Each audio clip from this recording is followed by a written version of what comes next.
যাদের সন্তান হয় না, কোরআনের 2টি আয়াতের আমল করুন, আল্লাহ পাক রব্বুল আলামিন সন্তানের ব্যবস্থা করবেন। অনেক সময় আমরা সন্তান না হলে বাবার কাছে যাই, মাজারে যাই। খবরদার, মাজারে চাওয়া যাবে না, বাবার কাছে চাওয়া যাবে না, বাজারে যাওয়া যাবে না। আপনি যাবেন একমাত্র আল্লাহর কাছে, আল্লাহর কাছে চাইবেন, দেখবেন আল্লাহ তাআলা আপনার সব কিছু সহজ করে দেবেন। মুসা আলাইহিস সালামের জামানায় এক মহিলার বাচ্চা হয় না, 3বার মুসা আলাইহিস সালামের কাছে গিয়েছিল। মুসা আলাইহিস সালাম আল্লাহর কাছে জিজ্ঞেস করেছেন, আল্লাহ তাআলা 3বার নিষেধ করে দিয়েছেন যে তার বাচ্চা হবে না। শেষ পর্যন্ত সে এমনভাবে কান্না করেছে, আল্লাহ পাক রব্বুল আলামিন তার দোয়া কবুল করেছেন এবং তাকে বাচ্চা দিয়ে দিয়েছেন। সুতরাং চাইতে হবে একমাত্র আল্লাহর কাছে।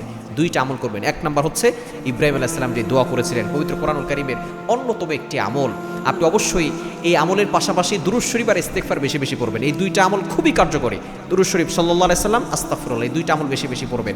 আর পাশাপাশি 2টা দোয়া কোরআনুল কারীমের। 1 নম্বর হচ্ছে 23 নম্বর পারার 8 নম্বর পৃষ্ঠার 9-10 নম্বর লাইন, সূরা সফফাতের 100 নম্বর আয়াত, রব্বি হাবলি মিনাস সলিহিন, রব্বি হাবলি মিনাস সলিহিন।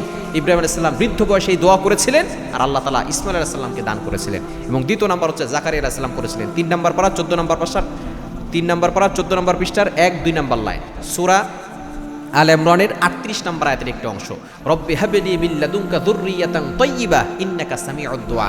এই ছোট্ট দোয়াটা আপনি বেশি বেশি পড়বেন। হযরত জাকারিয়া আলাইহিস সালাম এই দোয়া করেছিলেন, আল্লাহ তাআলা তাকে ইয়াহইয়া আলাইহিস সালাম দান করেছিলেন। সুতরাং এই 2টা দোয়া বেশি বেশি পড়বেন, আর দুরূদ শরীফ ইস্তেগফার বেশি বেশি পড়বেন। দেখবেন আল্লাহ পাক রব্বুল আলামিন আপনাকে নেককার সন্তান দান করবেন।